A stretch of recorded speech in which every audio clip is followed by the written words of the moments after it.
What's good, team? Today I'm bringing you a video, as you guys saw when you click the thumbnail.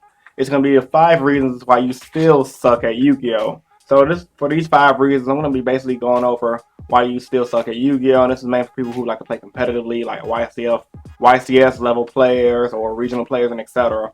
So without further ado, let's begin with this list, guys. Number 5, you don't sleep or eat enough. Now, I don't know how, or you're hydrated. I don't know why this is hard for people to understand, but I see people go to events with literally 2 hours of sleep because they're up all night playtesting, they didn't eat, and they're not hydrated with water, or they don't even drink coffee, or they don't even drink Monster. But they do have the Monster, but that's it. And they think like their body's gonna function properly because they drink a Monster. Wrong. Like anybody who knows a little bit about health and nutrition would know, like when you don't sleep, sleeping is the main function of the body. That's when your brain recovers, that's when your body recovers. Sleeping is so important. So if you're doing all that practicing and you're not getting your sleep, your body's not gonna remember shit you're doing. I mean, you might be able to pull it off here and there, but for a lot of you older players like me in the 22 to 25 range, we know if you don't sleep, it's like playing drunk, literally.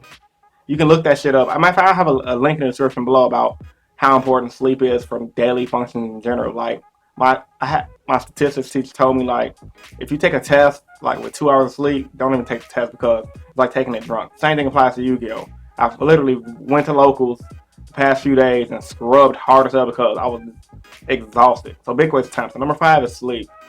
Number 4, you don't play enough. Now, once again, should be common sense, but a lot of people don't realize it. Like they think they just pick up a deck and play like Patrick Hoban and top the event that they're going to. Wrong, once again. Everyone's not going to be Patrick Hoban. Everyone's not going to be that prodigy kid who can just read things and click right away. A lot of us normal people have to practice. They have to learn the deck they're playing, and they have to just make a little effort to test the deck out. Like I said, 6 to 8 hours a day, bare minimum, or 40 or 25 to 30 hours a week, bare minimum, when you're training for a YCS or even a regionals that you really want to top at. I mean, if you don't do those things, like sleep or play enough, you're not going to top. Like, you're just going to wasting your time.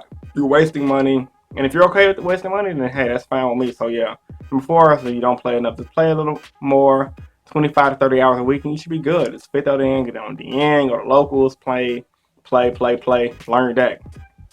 Number 3, side decking. Now, a lot of people think side decking is not important, but side decking is important. You gotta know what you're siding in for every matchup. You gotta know what you're siding out for every matchup. You gotta know what you're siding in for going first. You gotta know what you're siding in for going second.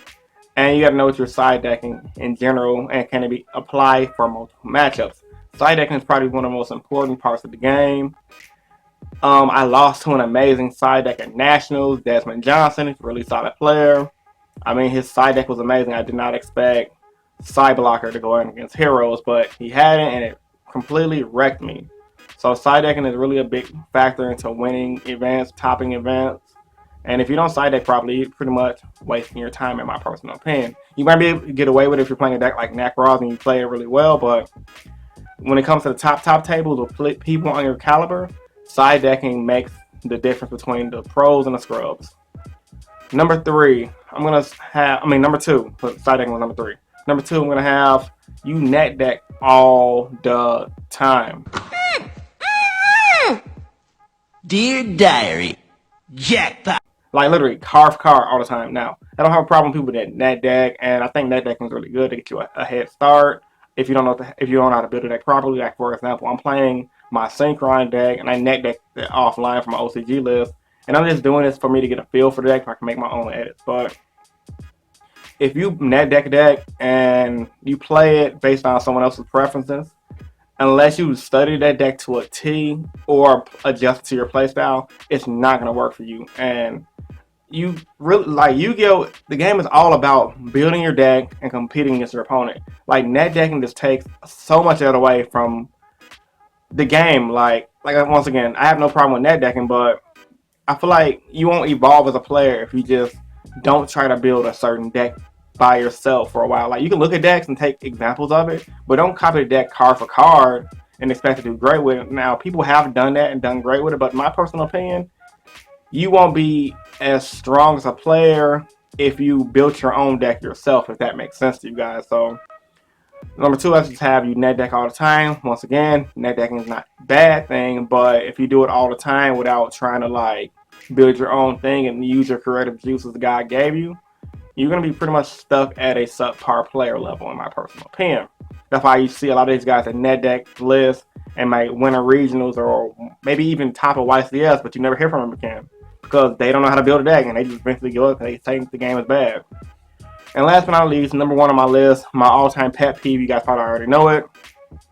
You didn't realize the reason why you lost. Like, this is a big thing. People never understand why they lose. They blame it on the opponent being sacky. They blame it on the deck not working. But it's like, dude, just shut the fuck up. Calm down. Don't blame it on anything. Just woosah. Think about, why did I lose? How did I lose? Whatever. Even if it was sacky, just think about it because you might have missed something. You might have misplayed. You might have overlooked something. It happens to me all the time. I consider myself a pretty good player, and I'm always checking myself to see what I did wrong.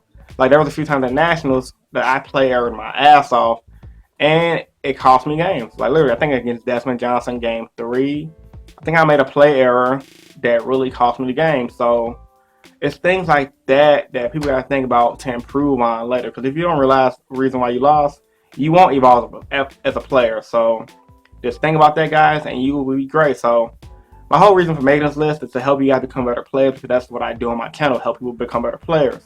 So as a recap, number 5, you don't get enough sleep. Number 4, you don't play enough. Number 3, you don't have a side deck properly.